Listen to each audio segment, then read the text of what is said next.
안녕하세요. 오늘은 새로운 월요일입니다. 6번째 녹음을 진행하고 있는데요. 당신은 생각보다 강하다. 6번째 이야기 시작하겠습니다. 현재를 잘 살면 과거는 무력해진다. 인생은 한편의 연극이다. 각본, 연출, 편집, 연기, 음향과 무대장치 모두 나 혼자 담당하는 한편의 모노 드라마다. 물론 중간에 누군가가 끼어들어서 방해하기도 하고 혹은 누군가가 고장난 조명을 고쳐주며 잘 흘러갈 수 있게 도와주기도 한다. 그러나 이 연극은 온전히 혼자의 책임으로 완성해야 한다. 그래서 우리는 자신의 선택과 행동으로 만들어낸 세계에 전적으로 책임을 지는 작가이자 배우이자 감독이다. 때로 우리는 현재의 생각, 상황, 경험이 모두 과거에서 유발되었다고 믿고 지금의 힘든 상황에 대한 책임을 과거로 돌린다. 그러나 자신이 기억하는 과거가 정확하다고 자신있게 말할 수 있을까? 과거란 내가 주관적으로 해석하고 편집한 기억에 불과하다. 우리는 모노드라마의 필름을 돌려보면서 어떤 부분은 삭제하고 어떤 부분은 이어 붙였을 것이고 어떤 부분에는 밝고 희망찬 음악을 깔고 어떤 부분에는 음산한 음악을 깔았을 것이다. 예능 프로 PD처럼 악마의 편집도 천사의 편집도 모두 가능하다. 우리가 과거를 보는 방식은 객관적이지 않다. 우리는 과거를 현재의 나를 바라보는 방식으로 기억하기 때문이다. 그래서 현재의 나를 보는 인식의 틀이 긍정적이라면 과거는 긍정적인 틀에 맞춰 인식되고 그 반대라면 부정적인 틀에 끼워 맞추어진다. 과거를 어떤 모습으로 기억하느냐는 나의 현재에 달려있다. 힘든 원인을 과거에서만 찾는 사람들. 인영씨는 어렸을 때 집안 형편이 안 좋았다. 부모님은 돈 때문에 싸우다가 결국 이혼을 했고 가난으로 위축되었던 까닭인지 친구도 없었다. 내성적이고 우울했던 인영씨는 20대에도 그리 행복하지 못했다. 항상 혼자 다녔고 남의 눈치를 봤으며 늘 주눅 들어 있었다. 왜 나는 성격이 이럴까? 왜 나는 대인관계 능력이 떨어질까? 언제 어디서부터 인생이 꼬였을까? 늘 고민했다. 인영씨는 비참하게 살던 과거를 곱씹으며 무슨 일이든 부정적으로 바라보았고 자신의 미래를 비관적으로 그려보는 일에 에너지를 허비했다. 그런데 갑작스럽게 인영씨의 인생이 달라지기 시작했다. 가벼운 마음으로 썼던 웹소설이 판타지 소설 플랫폼에서 인기를 끌게 된 것이다. 인영씨는 그때부터 웹소설 작가가 되겠다는 꿈이 생겼다. 사회성이 떨어지고 불안도가 높은 성격은 작가로 사는데 더 이상 단점이 되지 않았다. 오히려 사람들과 어울려 다닐 시간을 아껴 자료 조사를 하고 글을 쓰고 다른 소설을 열심히 읽는데 매진할 수 있었다. 지금은 종합병원을 배경으로 쓴 의학 판타지 소설이 꾸준히 인기를 끌어 또래 친구들의 월급을 훨씬 웃돋는 인세를 받는다. 30대의 인영씨는 더 이상 과거를 곱씹지 않는다. 머릿속이 단순해져서 아메바 같다고 이렇게 살아도 괜찮은 건지 모르겠다며 밝게 웃는다. 자신을 괴롭혔던 가난하고 초라했던 시절을 더 이상 원망하지 않는다.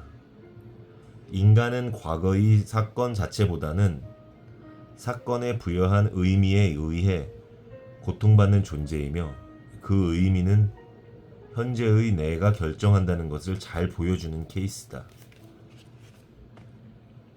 현재를 걱정 없이 살게 되면 소위 가진 자의 여유를 얻게 된다. 주인의 곳간이 넉넉하면 종들에게 인심이 좋아지는 것처럼 관용과 용서와 배려를 베풀 수 있게 된다. 내게 상처 주었던 사람에 대해서도 마찬가지다. 그보다 내가 우위에 서 있다고 느끼면 복수의 칼날을 갈아야 할 필요를 못 느낀다. 더 이상 그 사람의 근황도 궁금하지 않게 된다. 게임은 끝났으며 나의 승리로 이 판이 마무리된 것이다. 현재를 잘 살게 되면 과거를 적극적으로 왜곡하면서 미화할 수 있다. 과거의 객관적 현실이 주관적 해석으로 덮어 씌워져서 과거는 더 이상 나를 괴롭히는 힘을 발휘하지 못하게 된다. 내게 상처를 주었던 일은 역설적으로 나를 이 악물고 버티게 하는 동기로 작용해 지금의 나를 만들어낸 1등 공신으로 미화된다. 과거의 역경을 극복하고 성과를 이루어낸 기업가들의 성공 스토리를 보면 돈 때문에 서러웠던 경험이 꼭 한 번은 들어가 있다. 인영씨가 힘들 때마다 판타지 소설이라는 피난처로 숨었던 덕분에 작가로서의 토대를 닦을 수 있었다고 그 시절을 웃으며 회상하게 되었듯이 말이다. 독자들과 만나는 자리에도 얼굴을 드러내는 것이 두려워 친구를 대신 내보내야겠다고 생각할 정도로 소심한 인영씨는 원래 자신의 성격을 정말 싫어했다. 그러나 이제는 자신의 성격을 싫어하지 않는다. 외부와 타인에게 시간을 뺏기지 않고 하루에 10시간 이상 집중해서 글을 써야 하는 작가라는 직업에 오히려 큰 도움이 되기 때문이다. 인영씨에게 과거는 더 이상 숨겨야 할 칩으로도 현재의 삶을 힘들게 하는 장애물로도 작용하지 않는다. 현재를 잘 살게 되면 자기 인식의 틀을 바꿀 수 있다. 그리고 변화된 자기 인식의 틀은 스스로를 노력하게 해 더 좋은 결과를 만든다. 그리고 그 결과는 또 다른 긍정적 인식의 틀을 강화하면서 풍요의 선순환을 이끌어낸다. 이 단단한 선순환은 설령 어떤 일에 실패했을 경우에도 다시 일어설 수 있는 회복력을 준다. 요즘 인영씨는 악플에 크게 신경 쓰지 않는다. 글을 쓰는 초기에는 악플이 하나라도 달리면 가슴이 쿵쾅거렸고 계속 글을 써도 될지를 고민하느라 밤을 샜다. 지금은 악플을 보더라도 이 글이 취향이 아닌 독자의 무례한 댓글이라고 산뜻하게 규정하기에 스스로를 괴롭히지 않는다. 현재를 찍는 필름은 계속해서 돌아가고 있다. 어린 시절에 어머니에게 학대를 받았던 유경씨.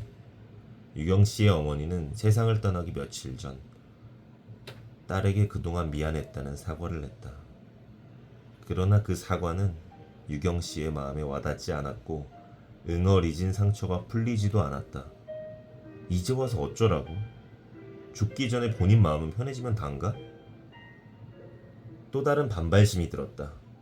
남들은 엄마가 돌아가시면 본인의 우주이자 뿌리가 사라지는 느낌에 슬프다던데 그게 무슨 감정인지 상상도 가지 않았다.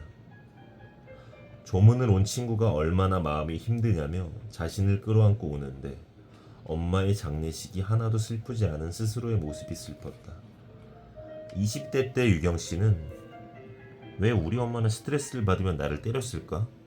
내가 무슨 잘못을 했다고 폭언을 했을까를 파고들었고 자신이 착한 딸이 되어야만 행복한 가정이 될 거라는 착각에 빠져 있었다. 스스로의 부정적 감정과 어린 시절에 겪은 힘든 일에 몰입이 되어 자신의 과거를 파고 또 파면서 끊임없이 쳇바퀴를 돌렸다. 그러나 회사에 들어가 능력을 인정받고 자상하고 성숙한 배우자를 만나 딸을 낳고 기르면서 과거의 악몽에서 벗어났다고 말한다. 딸을 낳고 키우다 보니 이렇게나 귀하고 소중한 존재를 학대했던 사람이 정상이 아니었음을 깨닫게 된 것이다. 유경 씨는 더 이상 엄마를 이해하기를 그만두고 엄마가 변화할 거라는 기대 또한 포기했다. 그러면서 자연스럽게 자기를 옭아매고 있던 과거에서 벗어났다. 그 뒤로는 남편과 함께 열심히 맞벌이를 해서 아파트 평수를 늘렸고 딸을 잘 키우면서 본인의 삶에 최선을 다했다. 그랬더니 엄마가 만들어 주었던 힘든 과거가 저절로 삶의 울타리 밖으로 던져졌다고 말했다. 유경 씨는 세상과 적극적으로 맞부딪힘으로써 과거의 기억에 빠져드는 버릇을 극복했다.